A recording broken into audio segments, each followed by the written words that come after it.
Ketika kita menemukan gelapnya hidup kita terlena dengan kegelapan, atau terangnya hidup kita terlena dengan terangnya hidup kita, lupa dengan Allah, disitulah qarin. Dan ketika kita tetap memegang tauhid, disitulah mulkan ditegakkan.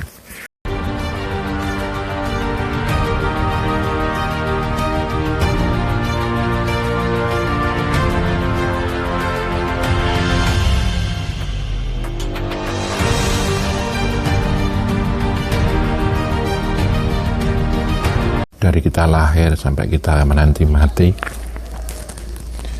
diberi satu bekal persifatan oleh Allah, yang mana persifatan itu akan cenderung kepada hal yang positif ataupun yang negatif. Ibarat seperti energi listrik, yaitu positif dan negatif. Energi yang positif disebut dengan mulkan, energi yang negatif disebut dengan qarin. Mulkan ini akan selalu mengajak diri kita, pribadi kita, untuk selalu bertauhid, sadar dengan Allah, dan mengarahkan tingkah laku kita kepada hal-hal yang baik. Sebaliknya, qarin ini akan selalu mengajak kita terlena. Innan nafsa la'amaratum bisu, itu salah satu contohnya, dan akan mengarahkan kita kepada perbuatan-perbuatan yang buruk. Ini adalah satu persifatan yang merupakan satu potensi baik dan buruk pribadi kita. Ini bukan setan, bukan jin, bukan malaikat, tapi ini adalah persifatan dasar kita selaku manusia. Mulkan dan qarin ini akan selalu mengikuti kita kemanapun kita pergi, tidur, bangun lagi, dan sampai tidur lagi. Dan ini akan menghiasi diri kita dalam menghadapi situasi dan kondisi apapun. Dan ini akan mewarnai kepada 7 lapis diri kita. Penjelasannya begini, contohnya, hubungannya dengan raga. Raga ini akan menghadapi satu kebahagiaan dan penderitaan raga. Sebagai contoh, penderitaan raga adalah sakit. Kebetulan saya dari pagi tadi sampai sekarang sakit gigi yang luar biasa. Sakit gigi itu mungkin kalau kita lihat sepele ya, tapi luar biasa rasanya. Dalam penderitaan tubuh ini, kalau saya tetap melihat bahwa itu sakit gigi itu sunnatullah, bahwa itu afnalullah, titah Allah, dan saya akan sadar Allah terus cipta rasa saya, jiwa saya dekat dengan Allah, dan kemudian saya selalu puja-puji atas segala sunatullah ini, subhanallah, alhamdulillah, Allahu akbar, atau minimal saya tidak lepas dengan kesadaran Allah. Maka ketika saya sakit gigi itu, saya dibimbing oleh mulkan saya. Sebaliknya, ketika sakit gigi karena luar biasa sakitnya, akhirnya saya menggerutu, mengeluh, meratap, bahkan misuh-misuh, berkata-kata kotor, dan saya lupa dengan Allah karena saking sakitnya gigi saya. Disitulah saya lepas dengan tauhid, dan saya saat itu dibimbing oleh qarin saya. Sebaliknya, ketika tubuh saya sedang menemukan kebahagiaan, sehat walafiat, seger, waras, ketika saya menggunakan kesehatan tubuh saya ini untuk hal-hal yang baik, dan saya sadar Allah, disitulah saya dibimbing oleh mulkan. Dan ketika saya sehat ini, saya lupa dengan Allah bahwa kesehatan ini sunatullah, harus kita syukuri, dan saya terperosok oleh perbuatan-perbuatan yang buruk, disitulah saya ikut ajarannya Qarin yang ada dalam diri saya. Ini hubungannya dengan raga, hubungannya dengan nafsu. Nafsu pun mengalami satu kebahagiaan dan penderitaan. Ketika nafsu lawamah contohnya, lawamah dalam hubungannya dengan lawamah ini kita kadang berkecukupan, berkekurangan. Kadang saya kaya, kadang saya miskin. Kita semuanya selalu berpijak di dua sisi.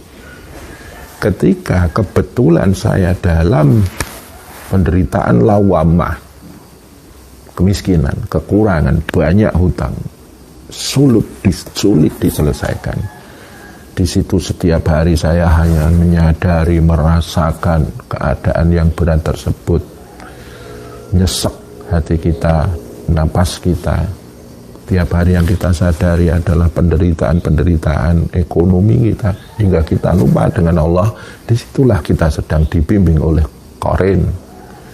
Dan walaupun kita miskin, serba kekurangan, penuh himpitan, banyak hutang, tapi kita tetap sadar Allah bahwa itu pun sunnatullah. Saya sadar ini adalah titah Allah, dan saya selalu menjaga cekatan jiwa saya kepada Allah. Disitulah dalam kemiskinan itu saya dibimbing oleh mulkan. Dalam hubungannya dengan amarah, contohnya kita dibenci, difitnah, dihina, disepelekan.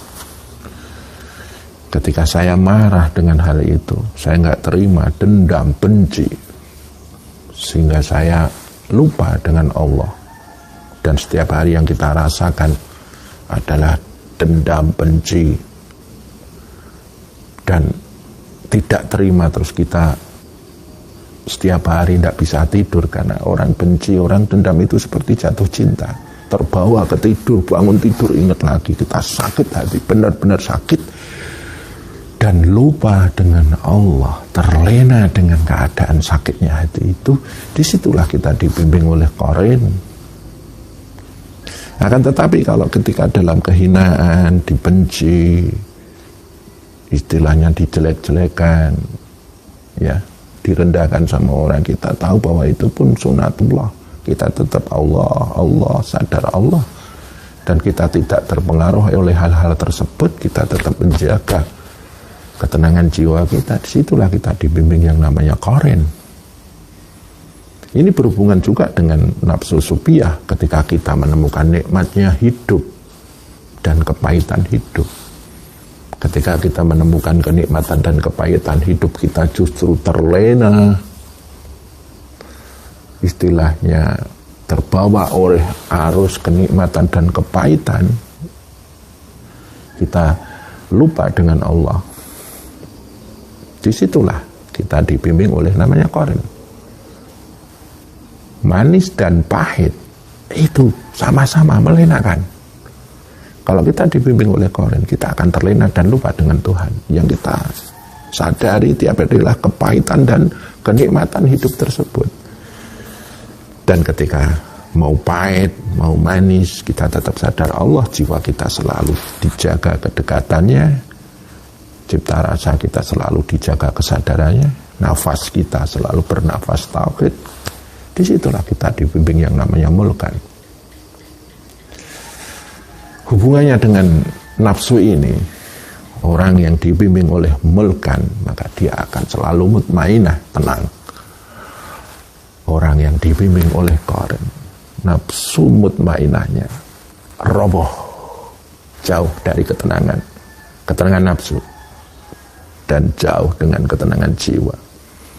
Hubungannya dengan akal, sering kita diberi kepandaian, kehebatan, kemuliaan karena kita pintar, cerdas, banyak ilmu, dan setiap hari kita hanya menghitung-hitung keilmuan kita, kepandaian kita, kesadaran, kecerdasan kita. Kita merasa luar biasa hebat di mata masyarakat, di mata orang lain, di mata dunia, dan kita terlena dengan itu dan lupa dengan Allah. Disitulah korin menghibapi diri kita. Dan ketika kita diberi kepandaian, kecerdasan, kehebatan, banyak ilmu, dan kita sadar Allah bahwa itu semua tidak akan terjadi karena itu semua tidak akan terjadi kalau bukan atas izin Allah. Dan kita tahu bahwa kepandaian, kecerdasan, dan kehebatan, keilmuan kita itu adalah amanah Allah, dan kita gunakan untuk memberi pencerahan pada diri kita, keluarga, dan masyarakat. Disitulah kita dibimbing oleh mulkan. Hidup menemukan gelap dan terang. Ketika kita menemukan gelapnya hidup kita terlena dengan kegelapan, atau terangnya hidup kita terlena dengan terangnya hidup kita, lupa dengan Allah, disitulah korin. Dan ketika kita tetap memegang tauhid, disitulah mulkan ditegakkan. Dari apa yang saya terangkan itu, maka perlulah kita muhasabah, mawas diri. Kita berdiri di dua sisi, bahagia, menderita, sukacita, duka lara. Hati-hatilah dengan penderitaanmu, hati-hatilah dengan duka laramu. Orang yang sedang menderita, ada satu potensi keterlenaan. Setiap hari yang dirasakan adalah beban hidup, sulitnya hidup, himpitan hidup, tekanan hidup. Pikirannya selalu berkecamuk dengan stresor, tekanan, pusing, penat, hatinya penuh dengan kesedihan, keresahan, kegalauan, dan lupa dengan Allah. Disitulah kesedihan, penderitaan kita dibimbing oleh korin. Sudah hidup menderita, lepas dengan Allah, tambah menderita. Ketika kita sedang bahagia, hati-hati dengan kebahagiaan kita. Jangan sampai dengan kebahagiaan kita itu kita tiap hari memplanning mau apa untuk menikmati kebahagiaan ini. Kita begitu enjoy menikmati kebahagiaan. Kalau perlu kita memamerkan kebahagiaan kita, posting sana, posting sini. Ini loh, aku sedang bahagia. Dan kita lupa dengan Allah. Disitulah kita terkena yang namanya korin.